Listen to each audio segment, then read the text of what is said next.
오늘 우리에게 주신 하나님의 말씀은 마가복음 16장 1절에서 8절까지의 말씀입니다. 마가복음 16장 1절에서 8절까지의 말씀은 신약성경 84페이지에 있습니다. 이제 말씀을 찾으셨으면 저와 여러분이 한 절씩 나누어서 교독하도록 하겠습니다. 마가복음 16장 1절의 말씀을 제가 먼저 읽습니다. 안식일이 지남에 막달라 마리아와 야고보의 어머니 마리아와 또 살로메가 가서 예수께 바르기 위하여 향품을 사다 두었다가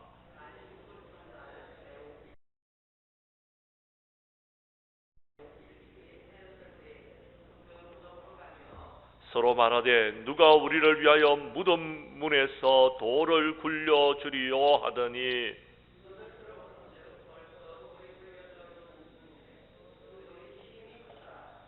무덤에 들어가서 흰옷을 입은 한 청년이 우편에 앉은 것을 보고 놀라매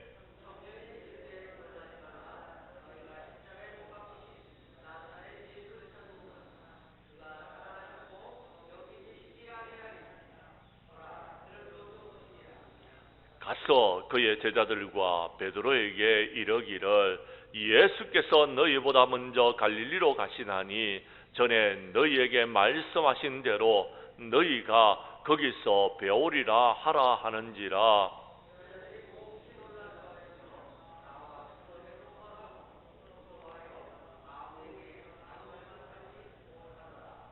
아멘. 마가복음 16장 1절에서 8절까지의 말씀을 중심으로 부활의 정인들이다라는 제목으로 이 시간 말씀 전가할 때에 전하는 자나 받는 자가 함께 은혜 나누는 귀한 시간 될 수 있기를 간절히 원합니다. 예수님께서 부활하신 후에 만난 여인들에게 제자들에게 가서 이렇게 전하라고 말씀합니다. 갈릴리로 가라. 왜 부활하신 예수님께서는 이렇게 말씀하셨을까요? 제자들에게 있어서 부활이란 그동안의 죽음 이후의 삶이었습니다. 그런데 먼 미래의 사건이었다라는 것입니다. 그런데 부활의 개념이 그들에게 바뀌어졌습니다. 왜냐하면 예수님께서 부활하셨기 때문에 그렇습니다. 그러니까 이 특별한 사건은 자신들의 평범한 삶으로 들어오기 시작했다라는 것입니다. 지금 부활하신 예수님이 자기들과 함께하고 계심을 믿었던 것입니다. 그래서 그 예수님의 부활이 나를 위한 부활이 되어졌더라라는 것입니다. 사랑하는 성도 여러분, 예수님께서 부활하셨습니다. 믿으시기를 바랍니다. 예수님께서 부활하신 그 부활의 기쁨을 우리 장량교회 모든 성도님들은 함께 누릴 수 있기를 간절히 원합니다. 갈릴리는 제자들의 삶의 사역의 기반이 되어졌습니다. 그렇다면 제자들이 갈릴리로 내려간다는 것은 평상시 일상의 삶으로 돌아가는 것을 말하는 것입니다. 예수님께서 자기들과 함께 거하시던 장소, 그 생활로 다시 돌아가는 것을 말하는 것입니다.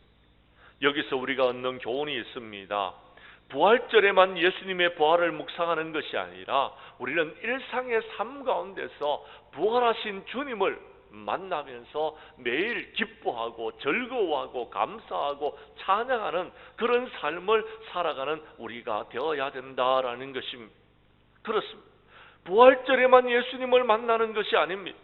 매주일 주님 앞에 나와 예배를 드리는 순간 주님을 만나고 부활하신 주님과 함께 기뻐하고 즐거워하고 감사하는 삶을 사는 우리가 되어야 된다라는 것입니다. 이것이 진정 부활하신 예수님께서 제자들에게 갈릴리로 가라고 하신 이유인 것입니다. 우리가 그토록 사랑하시는 예수님은 오늘 이 시간 우리의 일상의 삶으로 들어와서 부활의 주님으로 우리에게 다가오실 줄로 믿으시기를 바랍니다. 그 부활하신 주님께서는 오늘 우리에게 부활의 감격을 누리기를 간절히 원하고 있습니다. 그러므로 우리들도 여인들처럼 부활의 기쁨과 감격을 맛보려면 어떻게 해야 될까요? 그 대답을 본문 말씀 속에서 한번 찾아보도록 하겠습니다. 먼저 성경 말씀 여러분 1절부터 4절까지의 말씀에서 우리도 주님을 끝까지 사랑해야지만이 부활의 주님을 만날 수 있다라고 성경은 말하고 있다라는 것입니다. 성경 말씀을 봐주시기를 바랍니다. 성경 말씀에 보니까 안식일이 지나매라고 기록하고 있습니다. 안식일이 지나자마자 세 여인이 바쁘게 움직이기를 시작했습니다. 그들의 이름이 기록되어져 있습니다. 누구입니까? 막달라 마리아, 야고보의 어머니 마리아, 그리고 살로메가 라고 기록되어져 있습니다. 이 여인들이 여러분 바쁘게 움직였던 이유가 무엇입니까? 그렇습니다. 그들은요, 예수님이 살아계실 때에 하나님의 은혜를 받았던 사람들입니다. 예수님이 살아계실 때에 예수님의 은혜와 사랑을 경험했던 여인들이었더라라는 겁니다. 그들이 바쁘게 움직이는 이유가 있었습니다. 1절 하반절에 이렇게 기록되어져 있습니다. 가서 예수께 바르기 위하여 향품을 사다 두었다가 안식 후 첫날 매우 일찍이 해돋을 때에 그 무덤으로 가서 그들에게 향품을 바르려고 준비하고 있었다라는 것입니다. 사랑하는 성도 여러분, 그렇습니다. 예수님이 십자가에 못 박혀 죽으신 것은 금요일이었고요, 안식일은 금요일 저녁부터 토요일 저녁까지니까 안식일 전에는 향품을 준비할 시간적인 여유가 없었습니다. 그런데 토요일날 저녁 안식일이 끝나자마자 여러분 바깥으로 나가서 향품을 샀는 것입니다. 왜냐하면 유대인들은 안식일이 끝나야 가게의 문을 열기 때문에 그렇습니다. 그렇게 준비하고 나니까 밤이 되었어요. 밤에는 여러분 무덤에 가기가 쉽지 않지 않습니까? 그렇습니다. 그래서 그들은 기다렸던 것입니다. 누가 시킨 것도 아니었습니다. 이렇게 해야 된다는 규정이 있는 것도 아니었습니다. 예수님이 돌아가신 후에 그들은 예수님께 무언가를 해드리고 싶었던 것입니다. 그 이유가 무엇이었습니까? 그들은요, 평소에 주님을 사랑했기 때문에 그렇게 준비했던 것입니다. 주님의 몸이 썩기 전에 주님의 몸의 최후의 봉사를 하고 싶어서 향품을 준비했던 것입니다. 대개 사람들은요, 열렬히 사랑하더라 하더라도 일단 죽고 나면 모든 관계가 끝나버리는 경우가 참 많습니다. 하지만 이 여인들은 달랐습니다. 예수님께서는 죽으셨지만 예수님을 사랑하는 마음은 식을 줄을 몰랐던 것입니다. 그래서 그들의 그 표시로, 그 사랑의 표시로 향품을 발라드리고 싶었던 것입니다. 그래서 날이 밝기를 기다렸어 다음날 안식 후 첫날 이른 새벽에 무덤을 향하여서 달려가는 것이었습니다. 그렇게 가면서도 그들의 마음속에 한 가지 걱정거리가 있었습니다. 부담되는 것이 있었습니다. 무덤에 돌이 이렇게 여러분 막혀져 있으면은 그들은 주님을 만날 수가 없었습니다. 향품을 바를 수도 없었던 것입니다.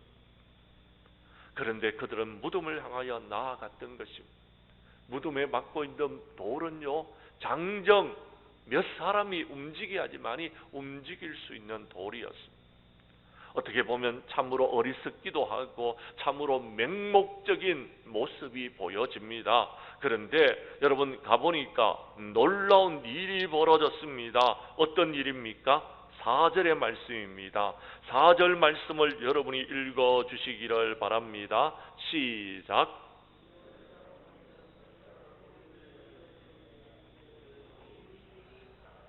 아멘. 뭐라고요? 눈을 들어본 적 벌써 돌이 굴러져 있는데 그 돌이 심히 크더라라고 성경은 기록하고 있는 것입니다. 돌이 벌써 굴러져 있었습니다. 가보니까 무덤 입구가 열려져 있었더라라는 겁니다. 그 누구도 예상하지 못한 일이 벌어진 것입니다. 누가 그 돌을 옮겼을까요? 하나님이 하셨습니다. 마태복음 28장 2절에 보니까요, 큰 지진이 나며 주의 천사가 하늘로부터 내려와서 돌을 굴려내고 그 위에 앉았는데 라고 기록하고 있습니다. 스크린을 한번 보십시오. 큰 지진이 일어났습니다. 큰 지진은 누가 일으키는 것입니까? 예, 하나님이. 주님의 천사는 하나님의 종들이었습니다. 그들이 하늘로부터 내려와서 돌을 굴러내었더라라고 성경은 말하고 있는 것입니다. 하나님께서 천사를 보내셔서 돌을 굴러내게 하셨습니다. 왜 하나님께서는 그 돌을 옮겨 놓으셨을까요? 예수님이, 부활하신 예수님이 놓기 쉽게 하기 위해서 그렇게 했는 것일까요? 아닙니다. 예수님은요, 부활하신 예수님은 이런 것에 제약을 받는 분이 아니었습니다. 요한복음 20장 19절과 26절 말씀에 보면은요, 안식 후 첫날이 되었을 때에 제자들이 유대인들을 두려워하여서 문을 닫아놓고 있었는데 예수님은요, 문 닫아놓는 그곳에 오셨어요. 오실 때에 여러분 문을 열고 들어오신 것이 아닙니다. 그냥 여러분 벽을 통과해서 들어오신 것입니다. 그리고요, 여드레가 지났을 때 제자들이 다시 집안에 모였을 때에 도마와 함께 있고 문들은 굳게 닫혔는데 예수님께서는 그 가운데 들어오셔가지고요 말씀하십니다. 너희에게 평강이 있을지어다 라고 말씀하셨던 것입니다.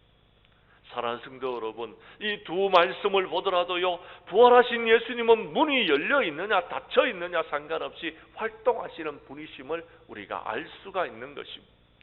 제자들이 무서워서 문을 꼭꼭 닫아두고 있는데도 예수님은 그 안으로 들어가실 수 있는 분이셨습니다. 그렇다면 우리 예수님께서 부활하셨을 때도 마찬가지입니다. 무덤 문이 열려 있든지 무덤 문이 닫혀 있든지 이것은 아무런 영향력을 미칠 수 없다라는 것입니다. 죽었다가 살아나신 예수님께서는요, 무덤의 돌 때문에 갇혀 있는 분이 아니십니다. 그렇다면 이 돌, 무덤을 막고 있는 이 돌은 왜 하나님께서 치우신 것일까요?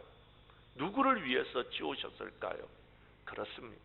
무덤을 찾아갔던 여인들을 위해서 하나님께서 치워주신 줄로 믿으시기를 바랍니다. 그렇습니다. 이것은 바로 여인들의 사랑에 대한 하나님의 응답이었던 것입니다.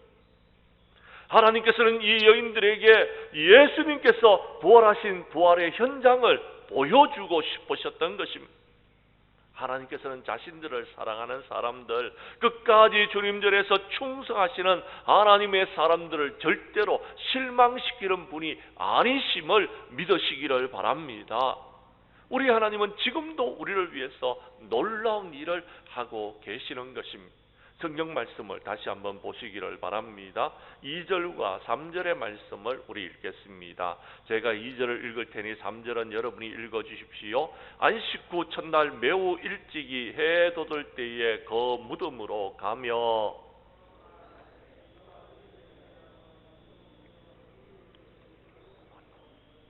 아멘. 안식 후 첫날 매우 이른 아침에 향품을 가지고 무덤을 향하여 가면서 여인들끼리는 걱정이 많았습니다. 예수님께서 금요일날 죽으신 후에 군인들이 시신을 무덤에 넣고 건들로 막는 장면을 그들은 직접 보았기 때문에 그렇습니다. 보았기 때문에 걱정이 많았던 것입니다. 그러므로 그들은요, 그 큰 돌을 누가 치워줄 리도 만무한데 향품을 가지고서 헛수고할 것이 여러분 뻔한데도 가는 것입니다. 왜 갔을까요? 우리는 이 사실을 여기서 분명히 깨달아야 된다라는 겁니다. 왜 갔을까요? 저는요, 성경을 2번, 3번, 여러분 10번 읽으면서 느꼈는 것이 예수님을 사랑하는 마음이었다라고 느끼게 되어졌습니다. 주님을 사랑하는 마음이 없으면 가지 않습니다. 오늘 새벽에 주님전에 나온 저와 여러분들, 주님의 부활하신 그 주님을 여러분 작년에도 우리가 이곳에서 예배드릴 때 다 참석하신 분들이 오셨습니다. 왜 오셨습니까? 주님을 사랑하는 마음이 아니고는요, 더 이상 우리가 설명할 수 있는 길이 없는 것입니다. 주님을 사랑하는 마음으로 이곳에 오셨는 줄로 믿습니다. 그렇습니다. 예수님을 너무나도 사랑해서 예수님의 몸에 향품을 발라드리려고 왔더라는, 설사 갔는데 무덤 문이 열려지지 않는다 할지라도 무덤 앞에라도 가보고 싶었던 것입니다. 이것이 어리석은 것입니까? 여러분, 사랑하면은요, 정말로 사랑하면은요, 이보다도 더한 일도 할 수 있는 것입니다. 사랑하는 예수님이 계시는 무덤에 우리가 가서 아무것도 할 수 없다 할지라도 예수님은 살아계시지 않고 죽었다 할지라도 정말 가만히 집에 있을 수만 없었던 것입니다. 못 봐도 괜찮으니까, 헛수고해도 괜찮으니까 먼 발치에서라도 예수님께 가까이 가고 싶었던 것입니다. 이것은요, 사랑하는 마음이 아니고는요, 우리가 이해할 수가 없는 행동을 하는 것입니다. 그런데 여러분, 이런 사랑이 가끔은 필요합니다. 왜요? 기적은 언제 일어나는지 아십니까? 그렇습니다. 도무지 우리가 참고 견딜 수 없는 사랑이 우리의 심령 가운데서 불듯이 일어날 때에 기적의 역사가 일어나는 것을 우리는 체험할 수 있었기 때문에 그렇습니다. 우리 하나님께서 우리에게 원하시는 것이 무엇입니까? 그렇습니다. 무덤 문이 돌로 막혀 있다는 것을 알면서도 발걸음을 옮기는 사랑, 그 사랑을 귀하게 보시는 것입니다. 사랑하는 성도 여러분, 그렇습니다. 무덤을 향하고 있는 그들의 발걸음을 우리 예수님께서는, 우리 하나님께서는 귀히 보시는 것입니다. 새벽에 주님 전으로 올라와 하나님 앞에 새벽 제단을 쌓고 있는 여러분의 그 발걸음을 우리 하나님께서는 기억하고 계시고, 그 발걸음을 귀하게 보시고 그 발걸음에 하나님께서 축복을 허락하여 주시는 줄로 믿으시기를 바랍니다. 그렇습니다. 하나님은 주님을 사랑하는 사람, 주님을 끝까지 사랑하는 사람들을 실망시키는 법이 하나도 없으십니다. 무슨 일을 하실 때에 장애물이 있다고 포기하지 마십시오. 코로나가 우리로 하여금 주님의 사랑을 끊을 수 없습니다. 왜냐하면요, 주님을 기쁘시게 하는 것이라면, 주님을 사랑하는 마음이라면요, 우리는요, 그보다도 더 힘들고 어려운 상황에도 주님 전으로 나올 것을 우리 하나님은 아시기 때문에 그렇습니다. 우리 교회 성도님들은 부활주일 날 새벽에 정말 하나님을 감동시킬 만한 그런 믿음, 그런 사랑, 그것이 우리의 심령 가운데 가득하기를 간절히 원합니다. 그래서 날마다 예수 그리스도의 십자가로 죽고 예수 그리스도의 부활로 다시 사는 기적을 체험하는 저와 여러분들이 될 수 있기를 간절히 원합니다. 두 번째, 오늘 성경 말씀 5절 이하 8절에서 하나님의 말씀을 보면은요, 주님의 사랑을 우리가 실천하게 되면 우리는요, 우리의 삶 가운데서 날마다 기적을 경험하게 되는 줄로 믿으시기를 바랍니다. 제가 5절의 말씀을 읽을 테니 6절은 여러분이 읽어주시고 7절은 우리 함께 읽도록 하겠습니다. 제가 5절을 먼저 읽습니다. 무덤에 들어가서 흰옷을 입은 한 청년이 우편에 앉은 것을 보고 놀라매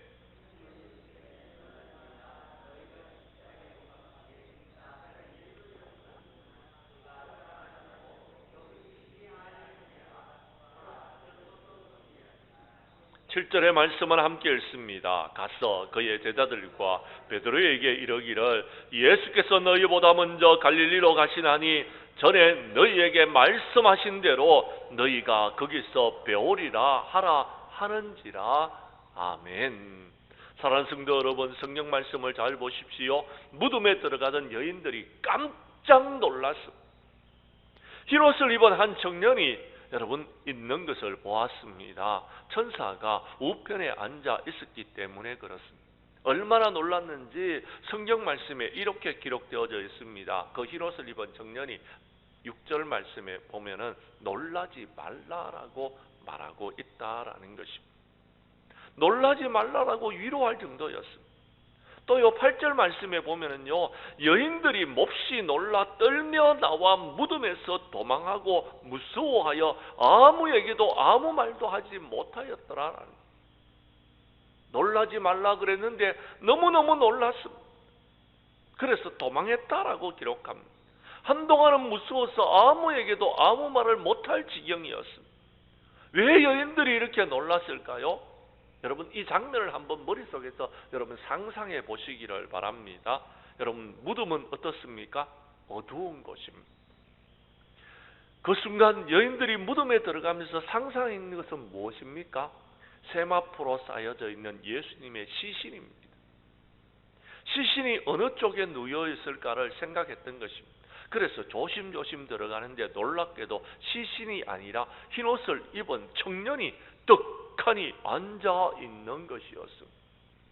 게다가 말까지 합니다. 여러분 얼마나 놀랐겠습니까? 이 사람이 유령인지 사람인지 꿈인지 생신인지 구분이 가지 않을 정도였습니다. 그러니까 혼비백산에서 도망칠 수밖에 없었던 것입니다. 그런데 여러분, 왜 천사가 이곳에 등장할까요? 이것은 하나님의 일이기 때문에 그렇습니다. 또 6절을 보면은요, 여러분, 죽으신 예수님께서는 살아나셨다라는 것입니다. 이것은요, 여러분, 말로만 살아났다 말하지 않고 구체적으로 보여주었던 것입니다. 성경 말씀을 보십시오. 뭐라고 기록되어져 있습니까? 그가 살아나셨고 여기 계시지 아니하니라 보라 그를 두었던 곳이다라고 한 곳을 지정해서 말해주고 있더라라는 겁니다. 성경 말씀 속에서 여러분 기억해야 될 단어 하나가 있습니다. 보라라는 것입니다. 보라. 보라 그를 두었던 곳이다라고 성경은 말하고 있다라는 것입니다. 사랑하는 성도 여러분, 보십시오. 오늘 이 새벽에 나와서 주님을 만날 수 있기를 간절히 원합니다.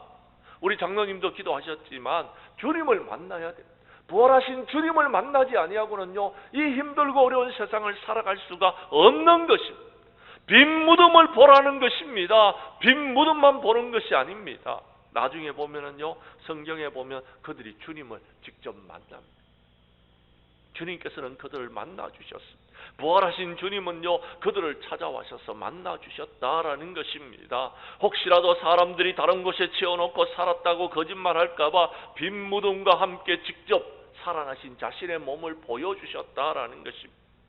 사랑하는 성도 여러분, 기독교의 신앙은요, 이론이 아닙니다. 논리가 아닙니다. 실제요 구체적인 증거가 있다라는 것입니다.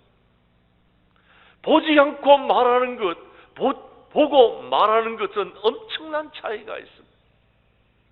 우리는 부활하신 주님을 만나야 됩니다. 만나지 못한 사람은 힘이 없습니다.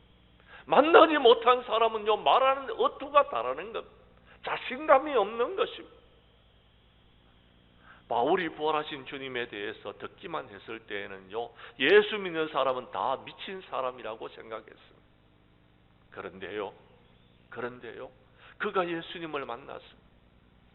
그가 예수님을 만났을 때에는요, 그의 삶이 180도로 달라졌습니다. 예수 믿는 사람을 잡아다가 박해하던 그가요, 이제는요, 예수 믿는 사람을 전가하는 정인이 되어졌던 것입니다. 박해자가 전도자가 되어졌더라라는 것. 마찬가지 우리들도 그렇습니다. 우리들의 생활도요, 부활하신 주님을 만나면 달라집니다. 자신감이 있습니다. 코로나가 아니라요, 코로나의 할배가 찾아와도요, 여러분 우리는요, 주님께 나와서 주님 앞에 예배를 드릴 수 있는 것입니다. 하나님의 귀한 사명을 감당할 수 있는 것입니다. 들은 것을 가지고는 약합니다. 주님을 만나야지만이 됩니다. 그래야지 주님의 정인들이 될 수 있다라는 겁니다. 왜 여인들에게 가서 전하라고 했습니까? 그들이 보았기 때문에 전하라고 말하는 겁니다. 부활하신 주님을 본 사람 전도자가 될 수 있다라는 것입니다. 7절의 말씀을 한번 보십시오. 두 가지의 말씀이 기록되어져 있습니다. 이 표현이 우리에게 얼마나 큰 감동이 되는지 모릅니다. 가서 그의 제자들과 베드로에게 이르기를이라고 말씀하고 있습니다. 먼저 여러분, 그의 제자들이라는 표현을 보면은 무슨 느낌이 듭니까? 그렇습니다. 하나님은 여전히 그들을 제자로 인정하고 있다는 사실을 볼 수가 있습니다. 이들은 누구였습니까? 예수님이 십자가에 못 박혀 죽으셨을 때에 그들은 다 도망간 사람들이었습니다. 그들은 제자라고 불릴 만한 전혀 가치가 없는, 정말 여러분 우리가 말하기 어려운 그런 사람이었습니다. 그런데 하나님께서는 전사를 통하여서 여인들에게 이렇게 이야기합니다. 가서 그의 제자들에게 전하라라고 말한다라는 것. 이는 스승인 예수님과의 관계가 단절되지 않았다는 것을 분명히 우리에게 보여주는 이야기인 것입니다. 비록 실패한 사람들이지만, 도망간 제자들이지만, 그럼에도 불구하고 예수님은 그들을 제자로 인정하고 계신다라는 겁니다. 참으로 하나님의 측면에서 그렇게 인정해 주신다는 것은 우리로 봤을 때 얼마나 감사한 일인지 모릅니다. 왜냐하면 저와 여러분들도 실수하고 넘어지고 깨어지고 부서지고, 여러분 때로는 범죄를 하고, 어떻게 보면 제자로서 부끄러운 모습들이 우리에게도 있지 않습니까? 하나님의 일을 하다 보면은요, 저도 그렇습니다만도 실수할 때도 있어요. 저도요, 두려워서 도망할 때도 있었어요. 사람답지 못한 모습을 보일 때도 있었습니다. 믿는 자로서 덕을 끼치지 못하는 일들도 있었더라라는 것입니다. 그런데요, 주님은 여전히 우리를 사랑하고 계십니다. 하나님은 여전히 우리를 하나님의 자녀라고 부르고 계십니다. 주님은 여전히 우리를 주님의 제자라고 인정하고 계시는 줄로 믿으시기를 바랍니다. 왜 그렇습니까? 왜요? 우리 하나님은 우리를 사랑하시기 때문에 그렇습니다. 주님을 사랑하는 우리를요, 주님 앞으로 나온 우리를요, 여전히 사랑하고 계시기 때문에 그렇습니다. 제가 아무리 부족하고 제가 아무리 연약하다 할지라도 우리 하나님은요, 여전히 저와 여러분들을 사랑하시는 주님이신 줄을 이 부활주일날 아침에 깨달을 수 있기를 간절히 원합니다. 두 번째, 오늘 성경 말씀을 보십시오. 뭐라고 이야기합니까? 7절에 베드로에게 이르기를 이라고 말씀하고 있습니다. 베드로에게 말하라라는 겁니다. 다른 복음서에는 이런 말씀이 기록되어져 있지 않습니다. 마가복음에만 기록되어져 있습니다.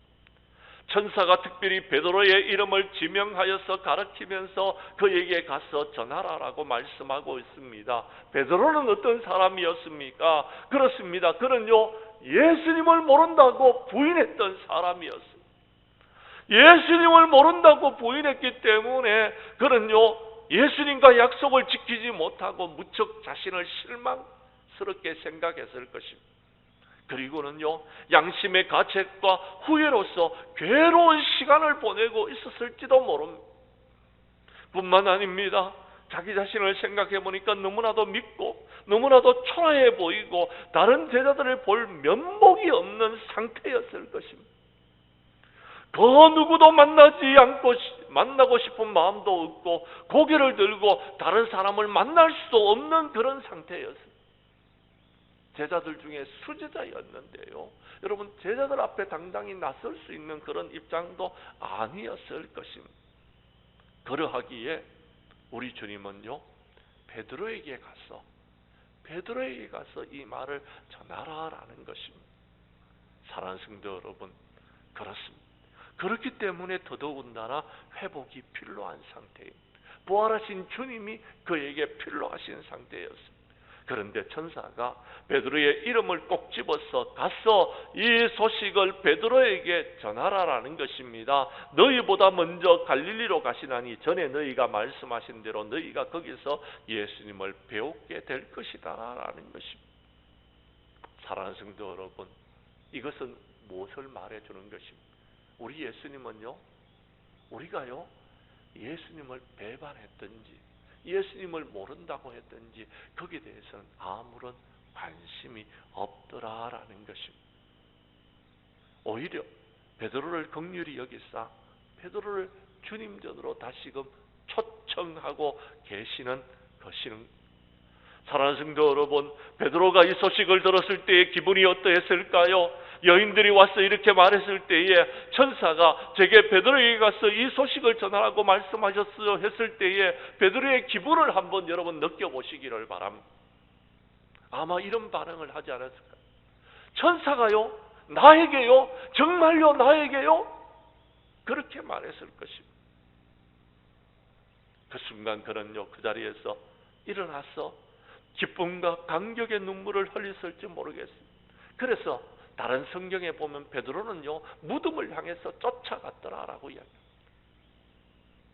그의 제자였던 요한과 함께 부활하신 주님은요, 회복에 관심이 있습니다.